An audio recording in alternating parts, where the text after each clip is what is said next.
Hello, you beautiful lot. I am at the start of a hike that I've wanted to do for absolutely ages.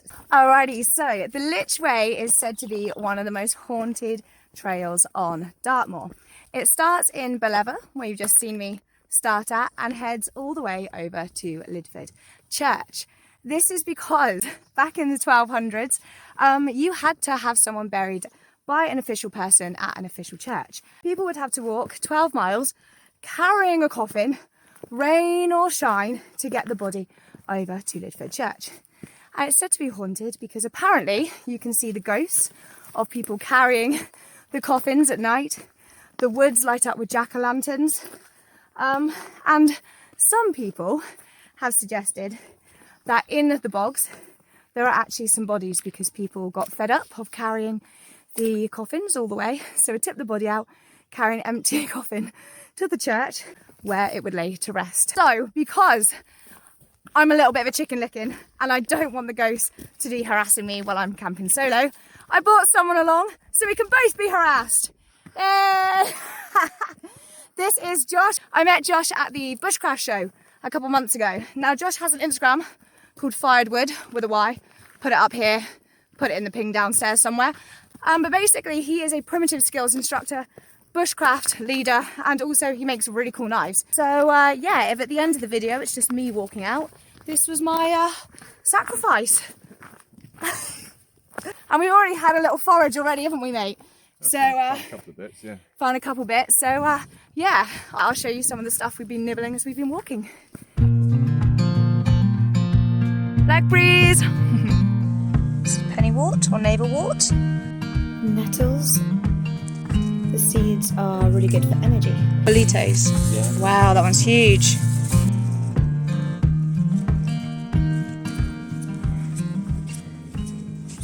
This is Sunny, by the way. Hey, darling.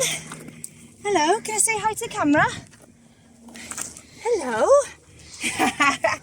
And this is Josh's doggy. So basically, what Josh is trying to say is he's also ridiculously scared of the ghosts that we might find.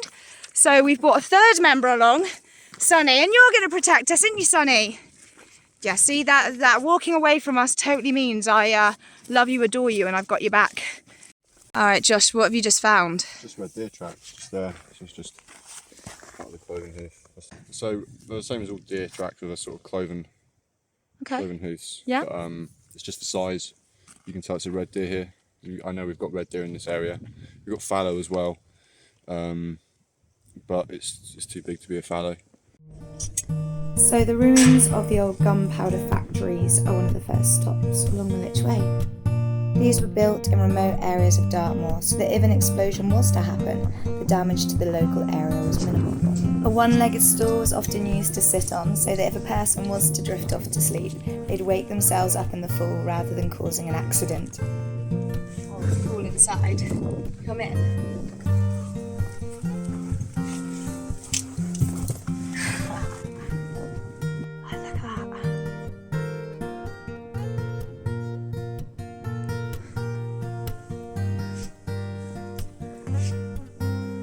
Come up this way, but there's a big heifer, so I'm not going to. Remarkably, there were only 4 deaths ever recorded on this site.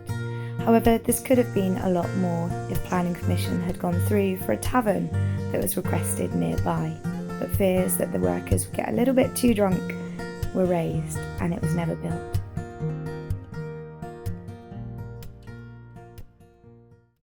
We all know your girl loves a little challenge, and I've decided over the winter months into spring to set myself a little challenge of tour bagging. So for anyone that doesn't know, a tour is basically wonderful little outcrop rocks like this on Dartmoor. You get Monroe's in the Peak District, I think, Wainwright's in the Lake District. I mean, they're a lot higher up and more challenging to bag. Tours, they're not too difficult. Sometimes not too far apart. You can probably see some in the distance there. So on Dartmoor there are about 160 accessible tours. There are some that you're legally not able to get to, but I'm going to make it my challenge to try and get to as many as possible. I'm going to take this chilled, I'm going to do little circular linear routes over the next couple months, taking some people along the way on the weekends and do a little bit of tour bagging. So while Josh is making his lunch, he's got a hot lunch, I've got bagels, I'm going to walk up to Loggerford Tor and Little Loggerford Tor and bag my first two. We're going to bag a tour, Sonny. Go on, you lead the way.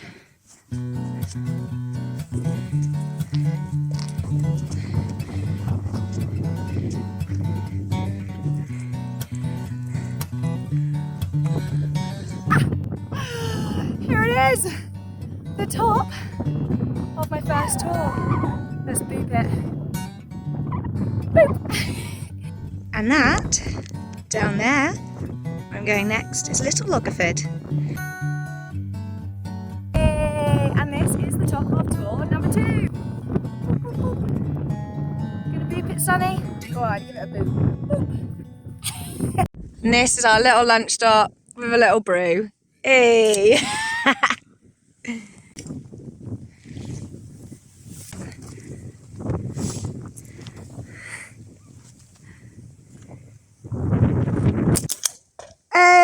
Hey! Smashed it. It's at the centre of that. Yeah.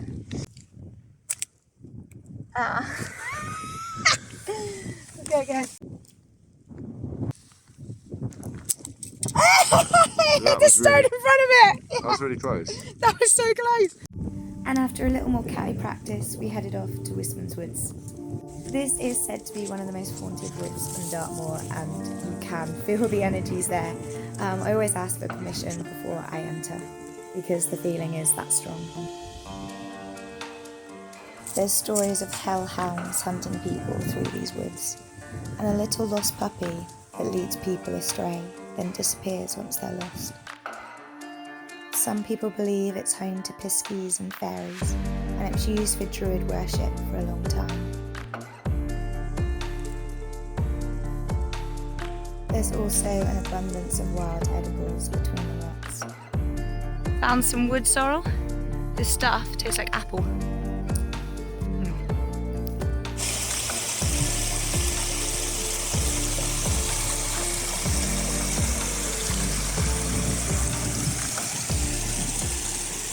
Alrighty, so while Josh has stopped for a little water break, I've disappeared to do another little bit of tour bagging.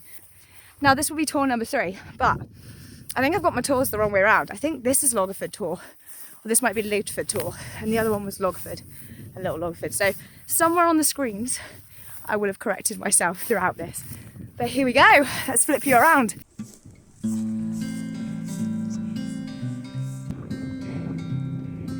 Look at that view. Tour number 3. Let's give her a boop.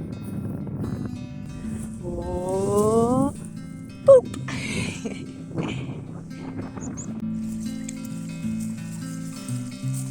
Hello, darling. So we've just stopped off at this little river to fill up our water for the rest of the evening. So I'm going to get Josh to talk us through his filter systems. What you got there? It's a Sawyer Mini ceramic filter bag, so it's all quite a lightweight system. Just fill the bag up with water and just slowly squeeze it through the filter there. I love the other bit as well, because I think I need to get one of these. Tell people about this. Yeah, so this is a platypus carbon filter. So what this does basically is you've got the Sawyer, which has got a 0.1 micron filter in it, which filters out all your protozoa, bacteria, viruses. This platypus secondary filter, what it does is it filters out all of the pesticides and all the sort of things that you get run off in like agricultural land. And it does also improve the taste of the water as well. So yeah, this one basically here is getting out a bunch of the pesticides and chemicals from your runoff from these bad boys that we can see up here. And this has been the first water source we've seen in miles, really, isn't it? Yeah. So we are happy about this. Oh, that's pretty with the sun bouncing off. So you guys have probably seen mine before, but this is a Catadin water filter. Very similar system to Josh's Sawyer. It does have a faster flow rate, which is one of the reasons a lot of people prefer it. However, it doesn't really make much difference in terms of getting the old nasties out. But it doesn't have a carbon filter, and I am really keen on investing in his platypus one, so watch this space. Alright, so me and Joshy have decided to swap packs to see how it goes. So I'm carrying this beast for the next half of the day, and he is carrying mine. So how are you finding it? Hang on, I'll turn it around. Really light as a feather. I feel like I could jog for even more. But yeah, that's a bushcraft pack. And it's heavy duty and it's horrible and it's not designed for this stuff. But also I don't have all this lightweight hiking gear. It's my first time doing a proper hike. So I'm really enjoying this. Skippity-doo! The hills are alive! So we're on top of what we think right now is a burial mound, because you've got the dip, and then if you can see, just behind Josh here, hi Josh, we've got a circle that's clearly made of stones going all the way around. And I'm guessing this dugout is probably part of the old Lych Road, so hoping there's no bodies buried on the side. Alrighty, the woolly hat's on, the puffy's on, the temperature's dropping, and this behind me is a lovely little boundary wall. Because for those of you that don't know Dartmoor, you can legally wild camp here, but only in certain areas. And if we carried on over to Bagator, which is in that direction, we'd actually be in a no wild camp zone. So we've pitched up here. It's nice. It was about 6 o'clock, wasn't it, Josh, when we pitched up? Yeah. Alrighty, so we all know my kit, my MSR, Hubbard NX, Thermarest, Saros Zero, and my Neowear just there. And then I'm going to get Josh to tell you his kit. Important. Not important? Well, it is important because it's been a bit of a learning curve, hasn't it? Well. So all I've taken with me on this trip was this bottle of mead. And Becca carried everything else for me. Legend. So Josh has got the Van Gogh Nova 300, which is a 2-man tent. It's alright, it's pretty versatile, it's easy to put up. It's spacious, isn't it though? Like if I pop in there. Yeah. Whee! I got, for a bag, I've got Corinthia Defence 4 and an X-Bed down mat, the large version. And that's got down within the baffling, hasn't it? Yeah, it's super warm. And I've also got a massive, well, it's a 45 litre, but it's just really, what I've learned on this trip is that this is completely the wrong bag for hiking. This is the first time I've done hiking properly. I'm normally just doing stuff in the woods and like short distance things, like, you know, a couple of miles. It's very durable and it's got lots of attachment points, which is great. But as an actual like bag for long distance hiking and going over crazy terrain, it's just really uncomfortable. I really struggled with this today. Yeah. Basically, it's given me some owies. Probably got about an hour left before it's dark now. My favourite part of the day, cooking up my dinner.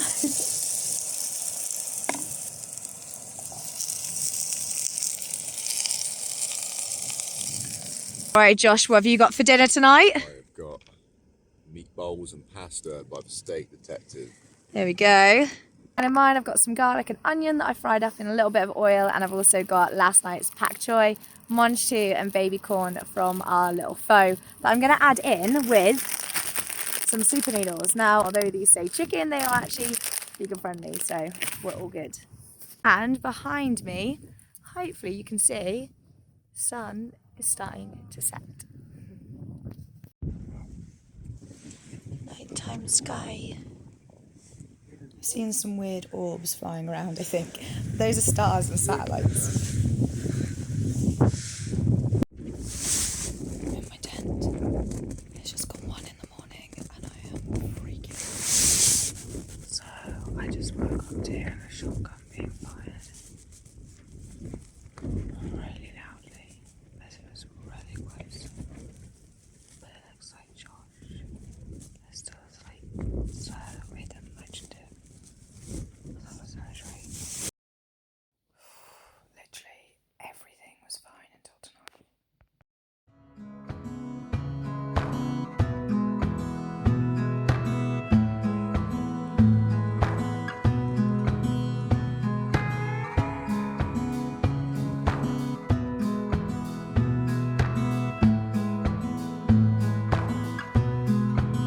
Morning world. Morning Josh.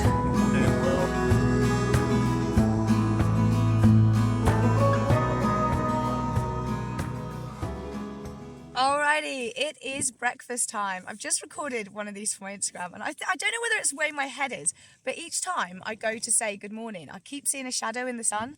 There were some weird happenings last night, which I'm sure I'll tell you about.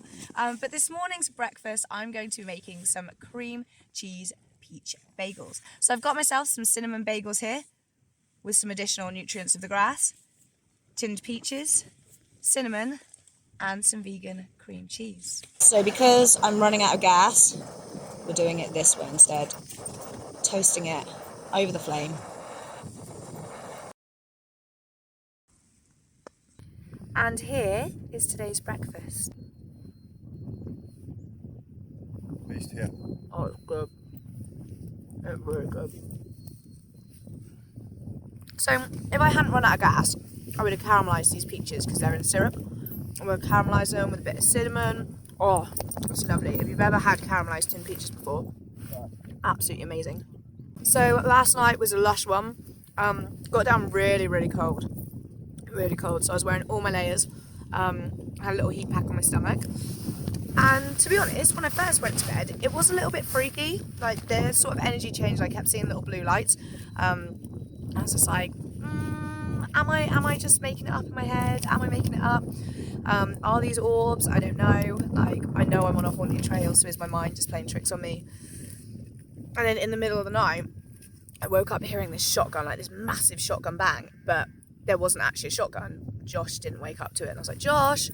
And I had like footsteps walking around the outside of the tent, and I was just like, it's probably a horse. I'm probably just half asleep and dreaming.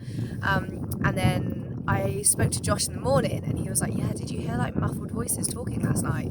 But there was no one on the trail, so either hikers walked past like 1:30 in the morning, and we're just walking around, and I don't know, made a noise that sounded like a shotgun. But yeah, a little bit creepy, but didn't see anything, didn't catch anything on camera. It was just 1:30 in the morning. It's got a little bit weird. But for the rest of the trail, it's actually been really chill. There hasn't been much going on, which has been quite nice because I get really scared. Josh is on the steak detector meals again, isn't he, mate? Turn it into an advert for them. What flavour you got today? Blighty breakfast. Blighty breakfast. Beans and sausages. Yeah, boy. Get all the grass out. And the lowly piece of plastic from my heat patch last night.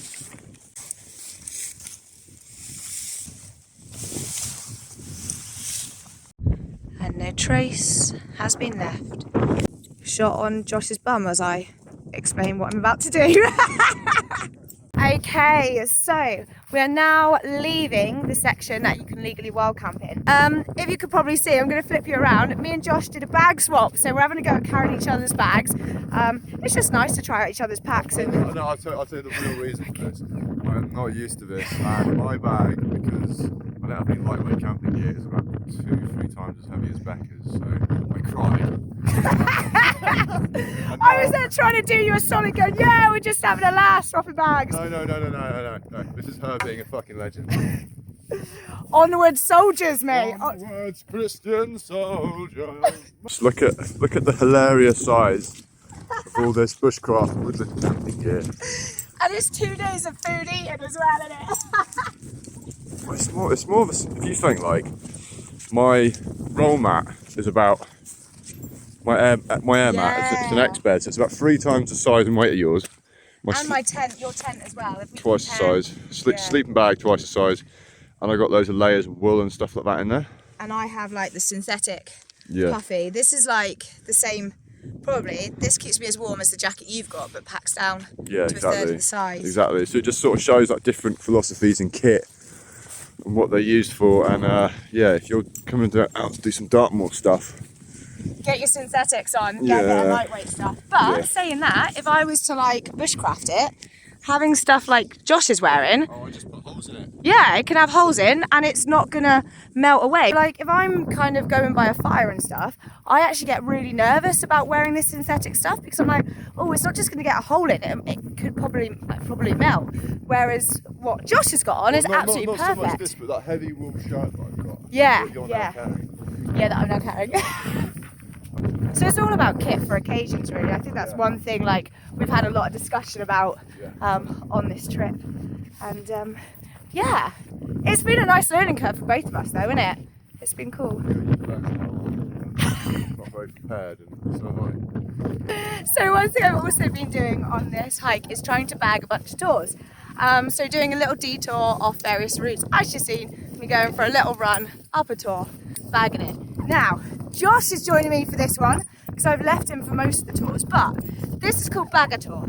And if you're going to bag your first tour, what better tour could you do than bag a tour? So we're going, I'll turn you around, into this one. And this is Bag a Tour.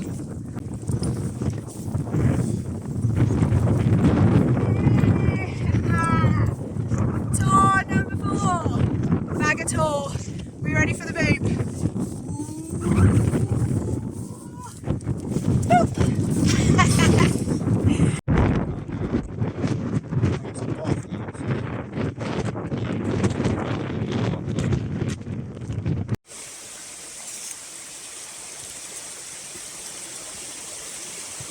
So right now we have headed into Coffin Woods, and the story goes to Coffin Woods is that it's a woodland very, very close to the Lych Way, and at night in here there have been a lot of stories about people seeing sort of jack-o'-lanterns, people holding lanterns up, or just the lights of lanterns moving through the woodland and it's people walking through.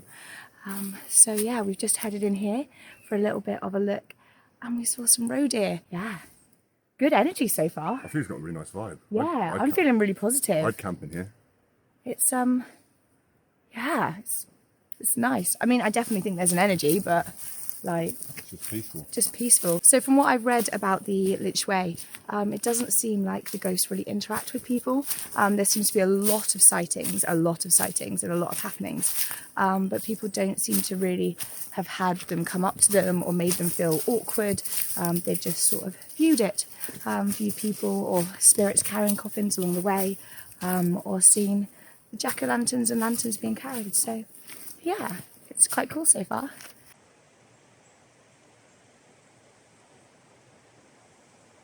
That maybe was better things away. We'll find this one.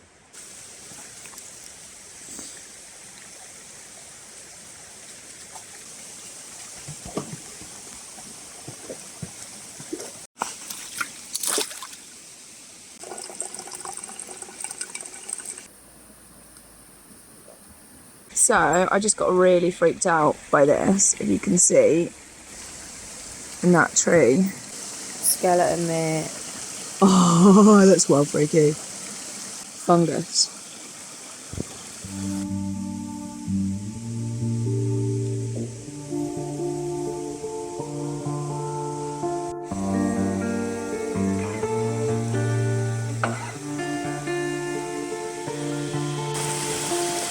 Josh has levelled up and turned into a fucking machine, carrying both bags across the river.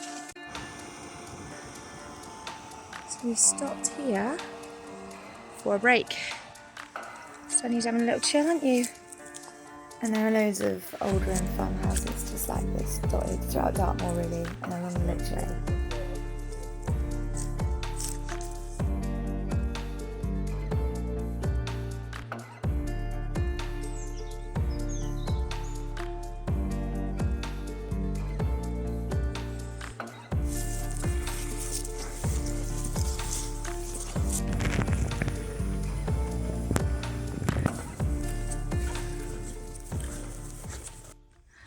So this is a military storage bunker. I thought it was a ruin, but actually Josh made a really good point that there's like an alarm and a lock there, so they're probably storing something in there, aren't they? Pretty recently built as well. It's like, I'd say probably like Second World War. Yeah, about 100 years, not even. And over on this way, you can see there's a massive military bunker base storage bit over there as well. That mound there. Another bit just over here. I can't keep up with him now, he's got the hang of hiking. Look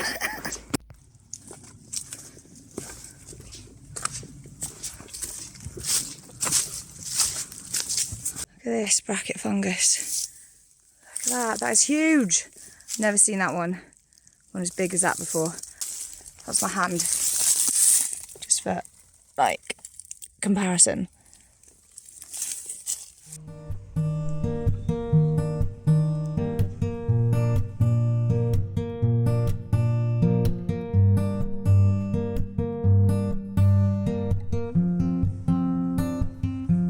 Ready to drop off our body.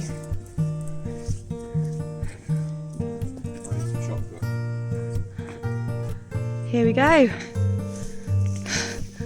Church for the Lych Way.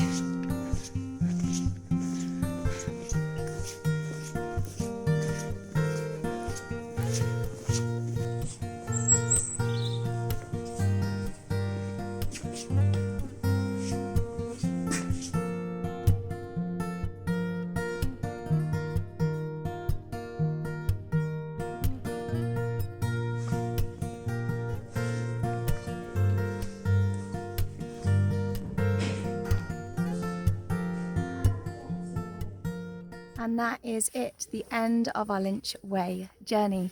So I'm going to head over to the War Memorial now in Lydford because that's where our bus is. And I will see you on the next one. Bye. Okay, so that wasn't the end of the video because our bus stop is the War Memorial. And this wonderful lady, oh my gosh, she saw that we were really hungry and had to wait for a bus. She bought this one here, a cheese and onion pasty, bought us some snacks, got us some water. She didn't want any money for it. She was just like, I'm a Christian lady and I just want to give back. So, got pasty while we wait for the bus.